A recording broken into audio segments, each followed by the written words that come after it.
Hey everyone, welcome back to another episode of the More Than Before Marriage Podcast. I'm Nathan. And I'm Willow. And I'm excited to spend some time with you today. I think Willow is. I think so. You think so? No, I'm just kidding. It's always kind of like beat and drag to get you to the actual podcast studio. Well, I just don't like being on office. camera. You don't like being on camera? Well, I know the office is so far away. Yeah, I know. It's like 10 it's steps such a from hike. anything else. Gotta get those steps in. Yeah. Contrary to popular belief, Willow does not like to be on camera. Contrary to popular belief, did you guys think I like to be on camera? I think they probably thought that you like to be on camera. I mean, I don't know. I guess most women don't like to be on camera, do they? Maybe they do. I don't know. Secretly, they do, deep down inside, their dark secret of, I like to be seen on camera. Although you don't wear a lot of makeup. No. Which is probably why you don't like being on camera. Well, I'm excited for the episode today. What are we talking about? Status quo. No, not just the status quo, but changing the status quo. Changing it. She's doing all kinds of weird motions now. Well, yeah, we're talking about changing the status quo. In fact, last time, what were we talking about? We were talking about big changes on the way. Yeah. Remember some of those big changes? I do. What was the One of the big changes was going to be that you weren't going to make bread anymore, and I was super bummed about that. There were a lot of angry people. I had like hate text messages like, "You can't just stop making bread man. You got to fulfill orders." We need our nutrients. Yeah, the nutritional value of bread, but we do have pretty nutritional bread. It's funny because since recording that podcast, I have baked quite a few loaves of bread still, but changing the way that I go about doing it, because I do it for our family, but then at the same time, if I have the opportunity to make a couple extra loaves for other people just as a gift, as something fun, I've been doing that, which has been nice. It's been fun. Yeah. Yeah. But it is interesting because since that last podcast, there has actually been quite a lot of change in our life. We had my sister that came down from Washington. That's right, Hillary, we're talking about you. If you ever listen to the podcast, this will be a test to see if my sister watches or listens to the podcast, because we were telling her as she was going through all of our stuff that we were going to mention. Do you remember that? She kept going after like different things in the house. She's like, "Oh, you don't need two of these. You don't need this. You don't need that." She put it in these different boxes. Yeah. What was the box that she made? We'll see. Time will tell box. Time will tell box. Yeah. We had a bunch of time will tell boxes, which evidently means that you put it away in a box, and if you don't use it within 6 months, certain amount of months, you get rid of it. Which, by the way, I wanted to just get rid of it anyway. So except for some of the kitchen utensils, like that was horrible. The spatulas and such. We got rid of like, I don't know, a good 5-6 spatulas. And the tongs. And we do use some of those, but yes, we do not need that many. Yeah. And what was funny is right after we got rid of some of the spatulas, some of our spatulas broke. I know. So we're like, what? We literally just gotten rid of them, and then all of a sudden they broke. And it's like, no, we have to buy new spatulas. This was a pain in the rear end. But hey, here's the whole point of what we're going to be talking about today. It's good to challenge the status quo. Status quo meaning the thing that you're so used to that you just do it because you do it. It's when you first get married, you kind of have your habits that kind of get ingrained with what you do. And at a certain point, you don't even know why you do it anymore, right? It's just like part of your routine because you do it. And this is the way that it's always been. Mm-hmm. It reminds me of do you remember the story of the tip of the roast? Are we talking about burnt ends? No, we're not talking about burnt ends, but we've had many of discussions about burnt ends in our family. We have. That's a story for another day, I guess. That's definitely a story for another day, that maybe never in a day. But no, there was this story that we read in a book a really long time ago, and it was about these two daughters that got together for the holidays, and they were trimming up the roast and putting it in the pan, and the one sister looked at the other and said, "Why do we cut the ends off of the roast?" And I don't know. I've just always seen mom do it. And so they called to their mom, and their mom came in and was like, why did you always trim the tip of the roast? And well, I don't know. I always saw your grandmother do it. And they picked up the phone, and they ended up calling their grandmother, who was in another state. And they said, "Grandma, we're here cooking the roast, and we were just curious, why did you always trim the tip of the roast?" And she said, "Well, growing up as a little girl, we didn't have a lot, and we just had a small pan. And so every time that my parents would get the roast, it wouldn't fit in the pan. So they'd trim off the tip of the roast and put it in the pan." And for years, they were throwing out the tip of the roast. All because of tradition, all because of a status quo, where we get into the habit of doing something. And so a lot of what Willow and I have been doing in our lives, which is why you haven't seen us really over the past couple of weeks, is because we've been looking at our life and saying, okay, what do we need to change? What do we need to challenge in our life to make some changes? And so we wanted to go through a couple of those changes with you guys, because I think with whatever we're going through, I've heard from some people that it's helpful to them to know that they're not the only ones that are wrestling with life, struggling with kids, that in their marriage, they're trying to find balance, and how do you do this and how do you do that? And so we want to spend just a little bit of time unpacking this of what have we been doing to change the status quo, specifically to decluttering and simplifying our life. Well, I think one of the things that we've been doing is just getting rid of all of the clutter and the things. We have a lot of clutter. I mean, we've just been always like, okay, well, we have a big family, or we have a use for this, but we don't need it right now, so we'll save it for later. What if we need that 2-inch piece of wood later on for a building project? You know what I'm talking about, guys? Wink, wink, nudge, nudge. Or all you ladies out there that keep all of your spare parts from, like, I don't know, the screws and those kinds of things. Yeah, or like buttons, or like kitchen things. Goodness. Like, I might use this. The or like crafting things. Oh, crafting. I'm not using this project right now, but I'm going to use it for later. That's the next thing that needs to go, all of your crafts. See, that's a thing. Well, I wanted to get back into crafting. One of these days, I'm going to get back into crafting. Well, 10 years later, all those things probably are like not. I'm pretty sure the moths have eaten half of this stuff. Do you remember the wine bags you used to make? I know. Yeah, you don't make those anymore. Don't make those anymore, but they were, I know. I always had all this fabric of like, I'm going to make it. I can't wait to make it. Well, it's all by the time you boxes. use it again, you can get new supplies. New supplies, probably cheaper, probably better quality. Yeah. The burlap that you're using for those bags, not exactly the greatest in the world. Very itchy, especially for the wine bottles. Always made your wine itchy. Well, it was like hefty, heavy duty. Yeah, hefty. Shout out to John Cena if you ever listen to this or watch this. Oh, it's so stupid. But yeah, like, what are some of the things that you could start getting rid of in your life that are just causing clutter? I mean, one of the things that was really interesting to see my sister go through and pull a bunch of different things out. And, do you really use this? How often do the kids play with this toy?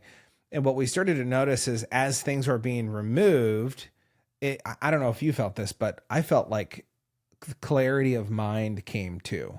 Yeah. That we had more clarity of things that we could actually do with the stuff that we had. Yeah, exactly. There's more opportunity to use the other things or do things differently with what you have. Sometimes it's also a matter of changing the status quo of what are the things that you do around the house that frees up your time. One of the things that we invested with, well, I guess I should say I invested and told you later, was a lawn watering thing. You plug in your hose to it and it automatically waters your lawn, because I was spending 45 minutes to an hour watering all the plants in the lawn every single morning. And I just got sick of it.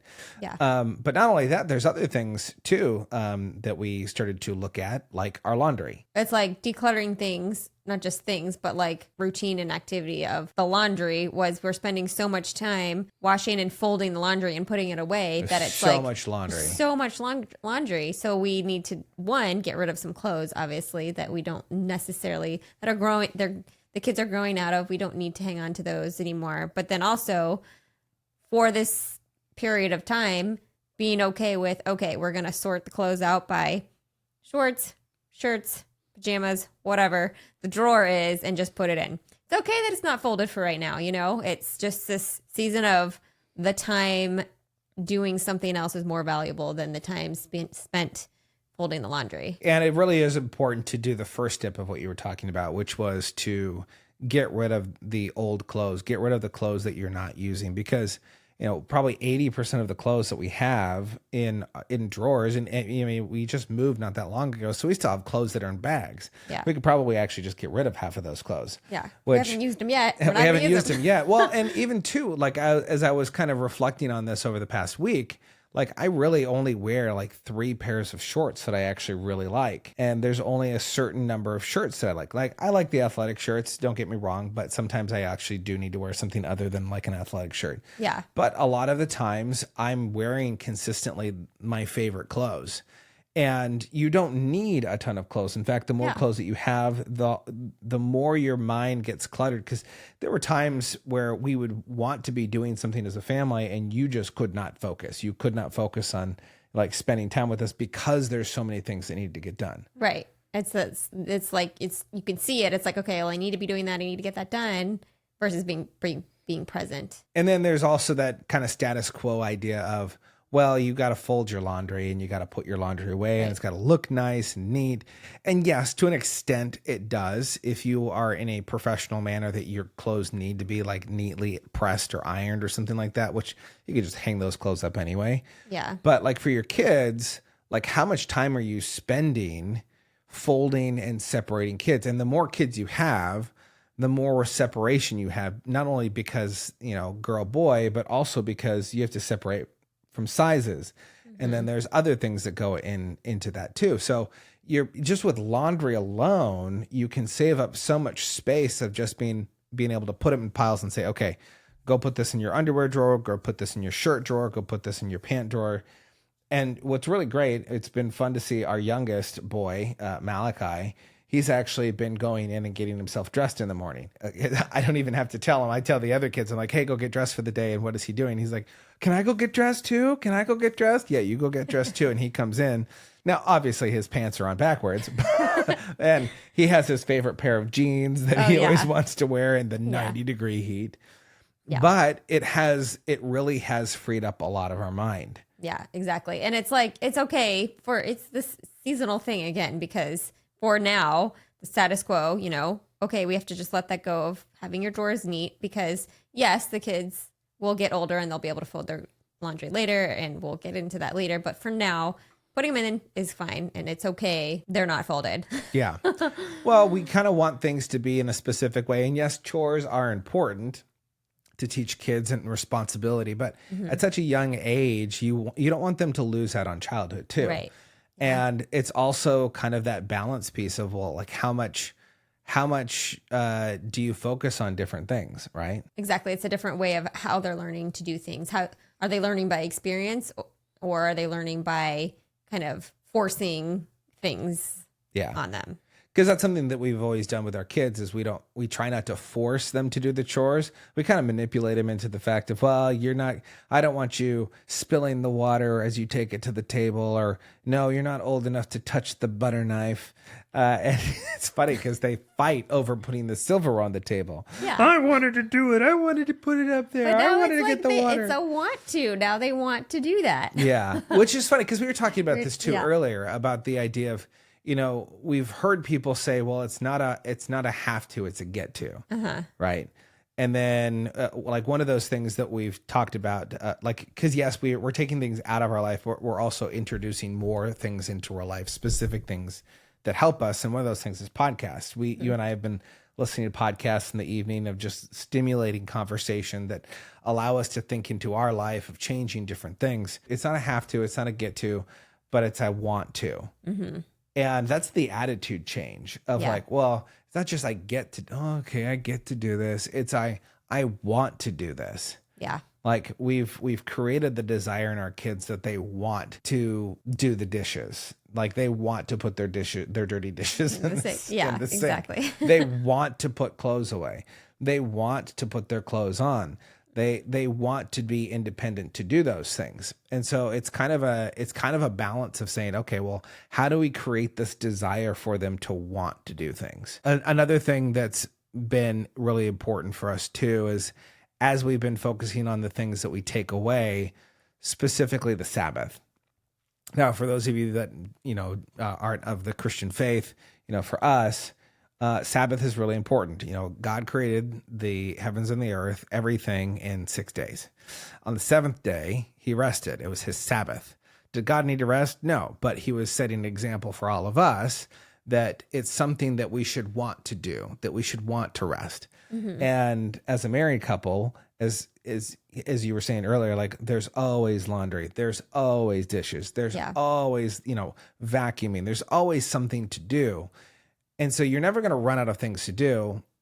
And because of that, you need to make sure that you stop. Yeah. And that was something that we've actually started to implement more specifically to one day of the week where neither one of us are working and neither one of us, we're not going to be, doing a ton of cooking unless it's something that we really want to do, we enjoy. Yeah. We're not doing the laundry. It's literally a day to be with one another and to focus on God and relationships. And it's being able to, focus on relationships and spend time together with each other, like as a couple and with your kids if you have kids or family. And I think it was a question that I've always asked of like, okay, how do you do that or do anything? How do you move forward when there's always something that needs to be done? Like, how do you just not do it? Because if you don't do it, then it's worse if you don't do it. Or if you do it first, then you're too tired to rest later.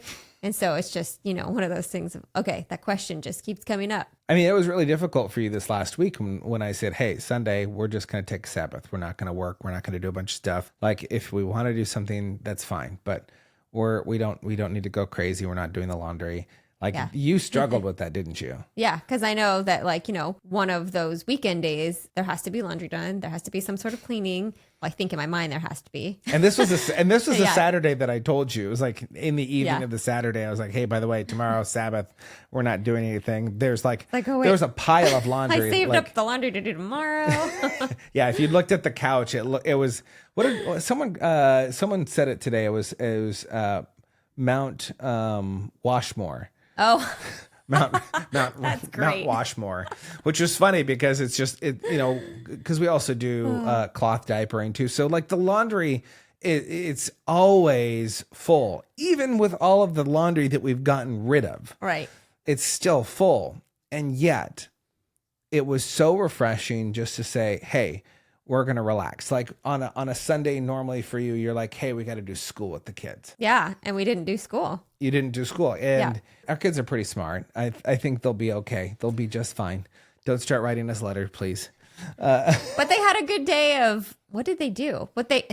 You let them play. I let them play. Because you always want them to have structured play, and you just let them play. And they built things. They did the building blocks, and they did Legos and all these things. Yeah. And you and we just got to connect and talk. It's okay to know that there's stuff for later because you'll get it done later. Yeah. I guess. And it's always going to be there. Yeah, it's always going to be there. Your to-do list is always going to be there. It's always growing. It's never going to be completely gone unless you hire someone to do your laundry, unless you hire someone to clean your house, which we've talked about that before of like, hey, would it be beneficial for us in the season of life right now to pay to have someone come in and clean the house? We've had really good friends of ours that have said, hey, like if we can help you come and, help out with some of the laundry, help out with some of the cleaning or something like that, let us know. And we love those friends and it's great. For us, it's actually more of a focus point of how do we focus on the things that matter most and focus on the things that are important versus being detracted by the things that are not as important. Yeah. Like all of the laundry, like all the dishes. And I know we keep saying laundry and dishes, but those are everyday things that I think everyone can really relate to. Yeah. Just getting those things done. Yeah. So that's been really cool. The other thing that we've been doing is we've been reducing activities. So we talked about the activities on Sabbath, but also looking at our kids of what are the activities that actually serve them and what are the activities that maybe don't help them. Well, even with school, because we were just talking about not doing the school on Sunday, but just with the curriculum that we've been doing, cutting back on some of the curriculum that we had already been doing just because we're piecemealing it together. There's this over here we have to do. There's this over here we have to do. And then you're spending like 4 hours on school and you've lost your entire day. Yeah, because then, how do you get all the other stuff done and spend time together? No, but just being okay with, that's not needed right now. Maybe there's another time for it, but right now this is important. So just do that right now. Yeah. And it's also been checking with our kids too of what do you enjoy in terms of activities? Yeah. Our first son, second child, he's been doing gymnastics with his sister. And we've had this conversation over the last couple months of just looking at him. And I looked at you this last week and I was like, he is not progressing. He's seeing gymnastics as a plaything, which is great. Yeah. But we don't want him to see gymnastics as a plaything. We want him to excel. We want him to become better. Or do something that he likes to do more than just like a play activity. Yeah. And it's an expensive play activity. Right. Where his sister is excelling at it and she's doing things that most kids her age aren't doing with gymnastics. And we've been told that wow, she's really good. She's very advanced for her age. And so we're keeping her in that because she's good at it. Now, with our son, he is more methodical. He likes to tinker with things. So it was really funny because when we asked him, okay, so if you're not doing gymnastics, what would you like to do? One of them was Play-Doh. Play-Doh, and I want to do the screwdrivers. The screwdrivers.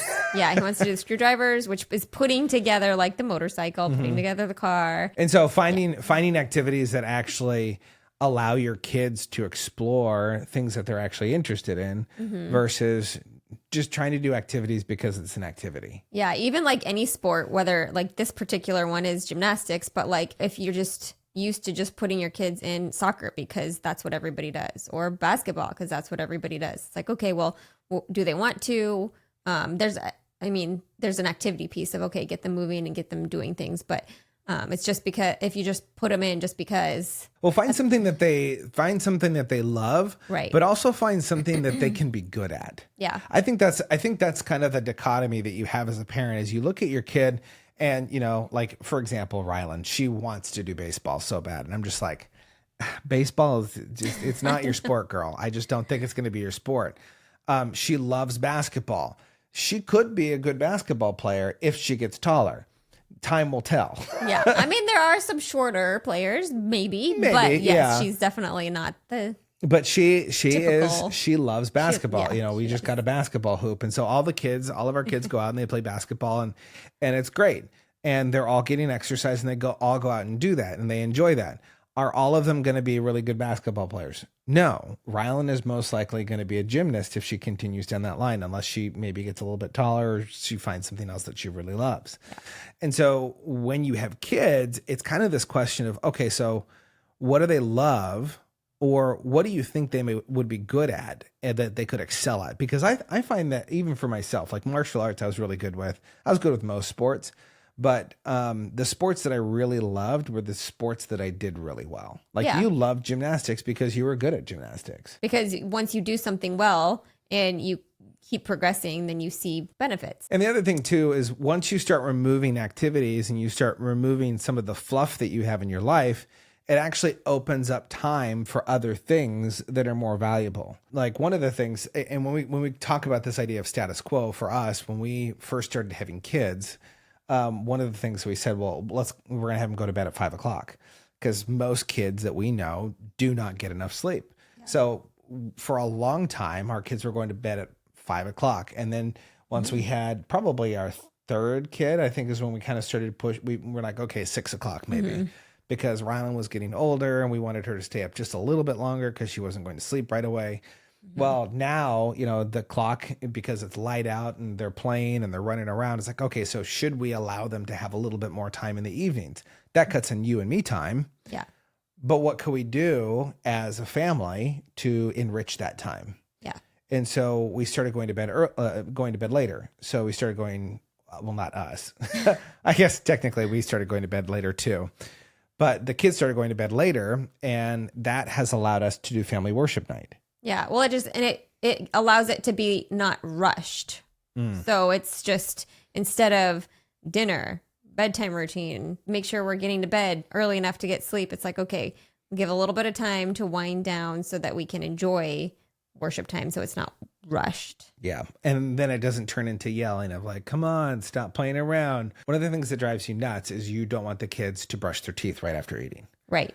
You like you're sick of brushing broccoli out of their teeth. I'm like, I cannot. One, it's not good for their teeth, and two, there's just food all in their mouths.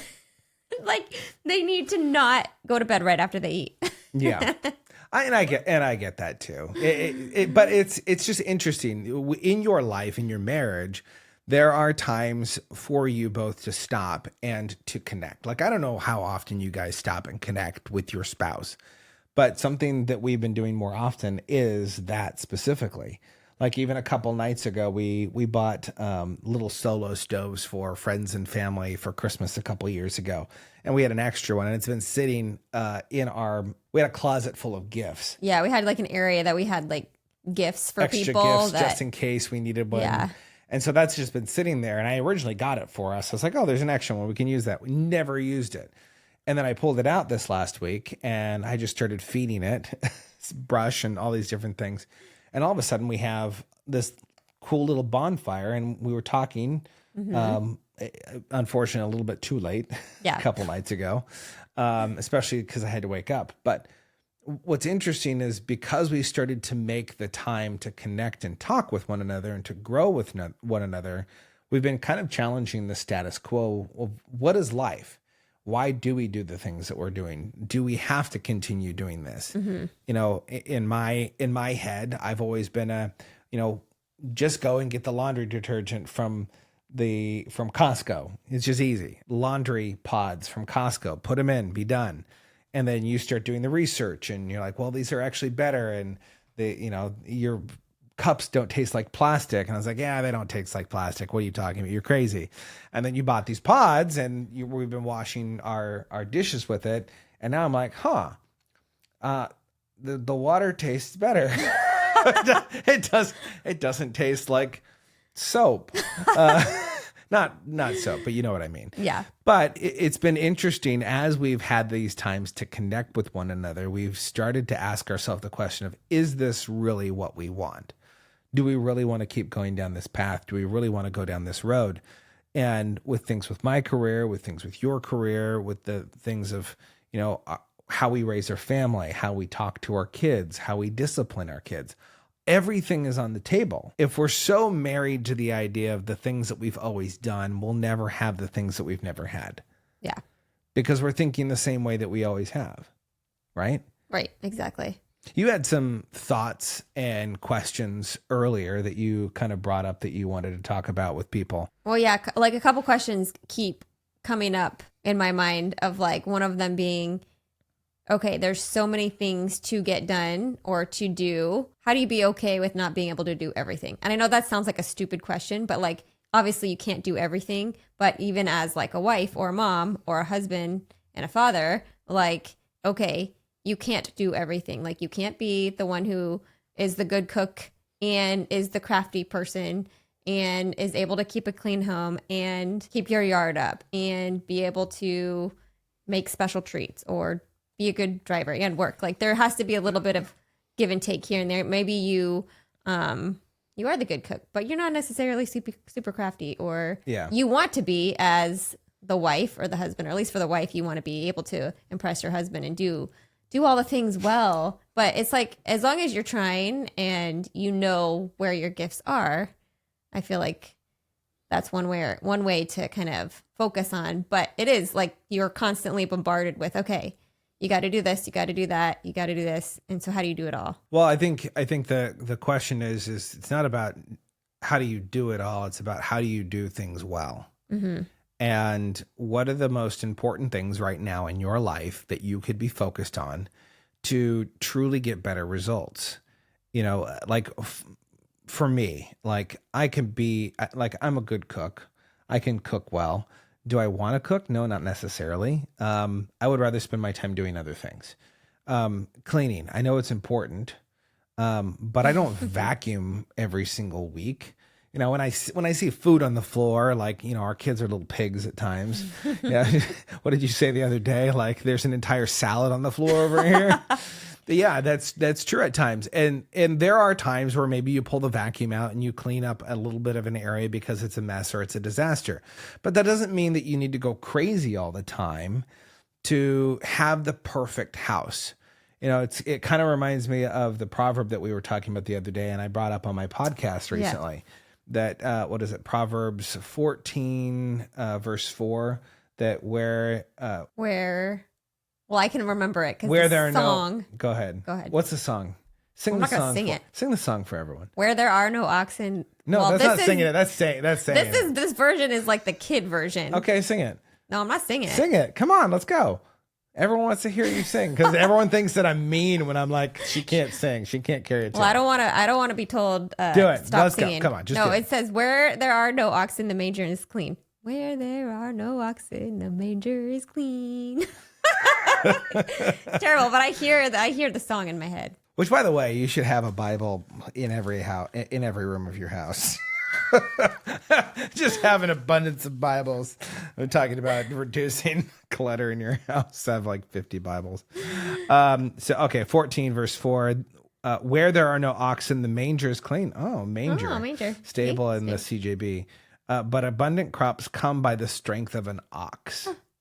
I was pretty darn close. Yeah, that is the ESV. And it's true though, because if you want to have a really rich life, you can't focus on everything being perfect and clean. Mm-hmm. You will miss relationships. In fact, we talk about this quite a bit of the Mary and Martha thing. Yes. Right? Mm-hmm. Are you the person that wants to go and sit at Jesus's feet? Are you the person that wants to go spend time with your kids or your husband? Or are you the busybody? Not that there's wrong with work, but are you the busybody that would rather go and do work than actually connect with people that are in your life? We are bombarded by things on our phones. We're bombarded by music. We're bombarded by clothes, the dishes, the lawn, fill in the blank of everything that you think and feel you need to do. Mm-hmm. And the most important thing are the relationships in your life. People will never remember what you do for them, but they'll remember how you made them feel. Exactly. And so when we talk about slowing down and spending time with one another, when we talk about spending time with our kids and being fully focused with them, it's important because they feel something with us.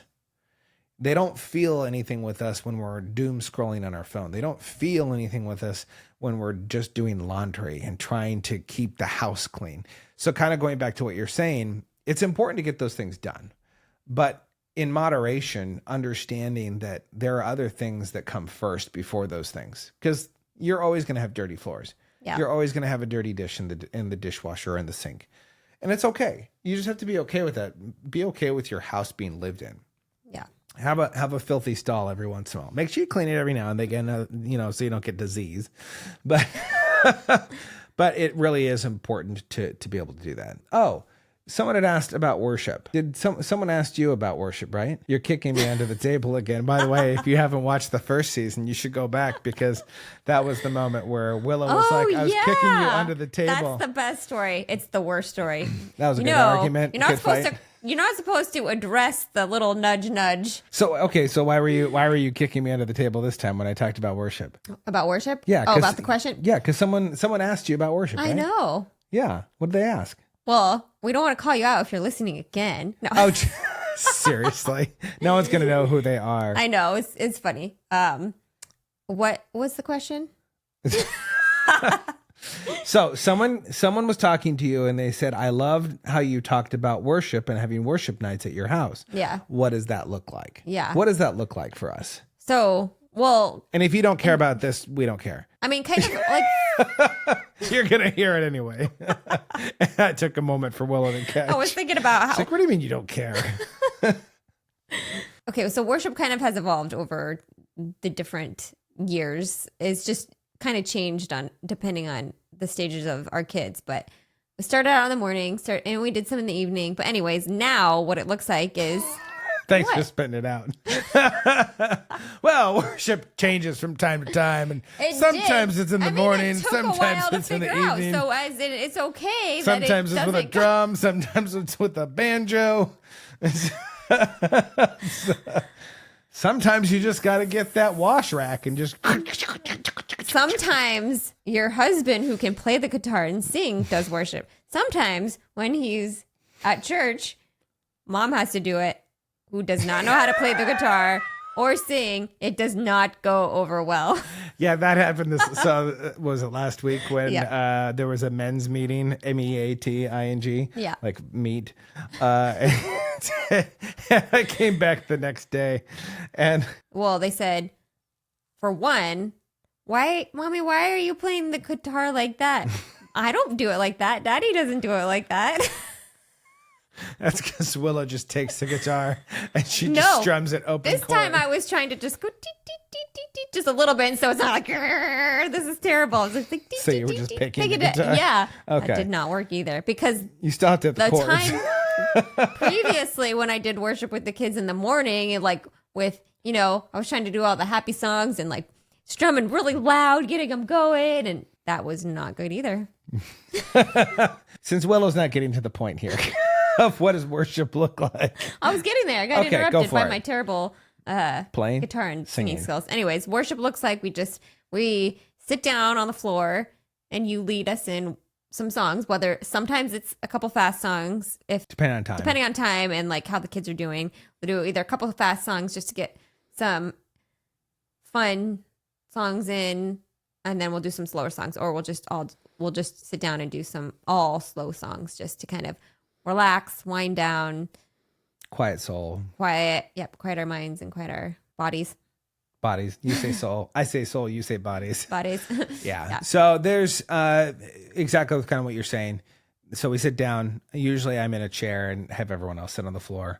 And we kind of had this policy, and I've said it multiple times, and we're working on it still. It's not perfect, but when we sit down to worship, we're worshiping God. Our attention is on God. So, we're not playing around. We don't have toys. We're not sitting on mom's lap and leaning up against mom or playing with, sister or hair or whatever. It's this is our time to just focus on God. And so sometimes we'll do a fast song. Usually when we do a fast song, it's when one of the kids will request a song. I usually don't do the fast songs because they get hyped up and they want to run around and they want to sing and dance. And Yeah, because this worship is like right before bed. yeah, so they're and so kind of winding down. this worship time is very much lower key. It's about just singing, not about doing hand motions and those kinds of things. Although we do have an interpretive dancer in our house. They do love to do those worship songs too, and we do those just separately, just like during the day. But and then we'll usually do one or two songs that are slower, that kind of get us into a heart of worship. And it's always good for me because even when I'm frustrated and angry with how things are going with the evening, and maybe things aren't going quite to par, having that time to just sit down and worship just recenters my heart and going, okay, I want to focus on just being a good dad, loving my kids, supporting my wife, loving my wife, putting my attention on God really does refocus me in those moments so that I can be better for at least the next 2 minutes. well, it's cool because the kids now have learned those songs, and so now sometimes we'll go around and they'll each pick one, or they'll want to shout out a song and choose. So it's cool to see that they're learning the songs and they are wanting to sing and worship too. Yeah. And I think it is important to know that we don't just do kids songs. In fact, the majority of songs that we do are actually adult songs, adult worship songs. And so they're learning the words, and we're helping them say words and understanding concepts that are in the songs too. So we're not just blindly singing them. And so it's a really good opportunity for you to get your heart in a good place of worship with your kids, and your kids get to see you worship. And if you can't play guitar, it's completely fine. If you can't sing a tune, it doesn't matter either. Just like Willow. Like, I love the fact that I heard our kids telling me that you were playing worship the night before, because truly it's the heart of worship that matters. It's, are we going before the Lord and making a joyful noise? Joyful noise is the underlined noise part. So for those of you that are kind of interested in doing worship time with your kids, start off with maybe a fast song. I wouldn't put like a CD on or anything like that. I would just sing the best of your ability with the words. If you need the words, print them out and just lead your family in worship. I think it's a really powerful thing to do. It kind of brings all of your hearts together to focus on what matters most, which is serving one another and serving God. I will say that one of the things that we haven't done as much recently, but our kids always love it, is we sing the song, "Oh Lord, I Thank You." Oh Lord, I thank you. I really thank you. I just thank you all the days of my life. Oh Lord, I thank you. I really thank you. I just thank you all the days of my life. And then we'll pick each child to say what exactly they're thankful for. And that's been a cool thing to help them be grateful for the things that they experienced in the day. We talk about that at the dinner table too, but truly looking at the status quo of our life, of saying, okay, what do we want to change? what are we unhappy with, and being willing just to throw it all out. Because at the end of the day, if you want things to change in your marriage, if you want things to change with the relationship with your kids, if you want things to change in your work, anything in life, if you want things to change, you have to start first by thinking differently. And then secondly, you have to make the physical change to do something different, which is the hardest part. Easy to talk about change, easy to think that you're going to change. It's another thing to actually make the change. So I'd encourage you, as you're listening to this with your spouse, take some time to really talk with them and ask, what do you want to change? In fact, it's a great moment right now, because we're going to wrap up here in just a moment. Think about one takeaway that you had from our time with you. What is one thing that you'd like to see changed in your marriage? What is status quo? What is normal right now that is so autopilot that you guys don't even think about it? Maybe it's cooking, maybe it's cleaning, maybe it's, you always go to the same park, and maybe you just look at each other and you say, hey, let's try and change things up. Let's do something different. Let's shake up our life to allow and welcome in new things. At the end of the day, when we allow things to be released, when we let things go out of our life, it really does allow for new growth. And if you're looking for new growth in your relationship with your spouse, it's a great way to start.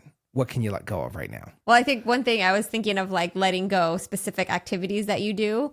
It does like give the opportunity for more things to come in. Like for us, playing games has been out for a while, but since we let go of like other things, we had our kids wanting to play games. So we got to play a game with them, and it's just more opportunity to even be playing a game together, but we're including our kids. But it's more just it definitely is, once you let go of like your typical normal routine, it does give opportunity for more things. Even like the grocery shopping. Where do you grocery shop? Okay, we used to go to Costco for everything, but now we don't really go. Well, we go to Costco for everything, but we don't go only to Costco now. We also go somewhere else, and so.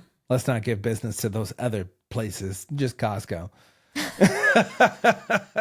I love that you say that about the games. I actually forgot about that, because, by the way, if you have young kids, a great game to play with them, especially 4 years and up, spoons. I forgot about the game of spoons. Yeah. Your mom actually brought spoons over, and I was like, I don't know if they're going to get this, but it has been a ton of fun to destroy my children playing spoons, because we have like color spoons and stuff like that. And so you grab the spoon and you're playing, and it's fun. Yeah. Go play spoons with your kids if they're 4 years and older. Yeah. If not, you got a little bit of time. You can still do, I don't know, goldfish. Go fish, you mean? Oh, go fish. Goldfish. Yeah, like the snack. Anyway. Well, I think that's going to wrap up our time with you all. Thank you so much for watching. Hey, remember to share this with a friend of yours, a couple that might be going through it. Maybe they need some laughter in their life. They maybe need to look at, a crazy man and a really smart drug dealer. Hey, we want to encourage you to share, like, subscribe. It does help us. I don't know how it helps us, but I think it does. It's got to. It's got to. Yeah, that's it. Come on, let's help us grow this community of more than before marriages. So with that, remember to be more, see more, and experience more together.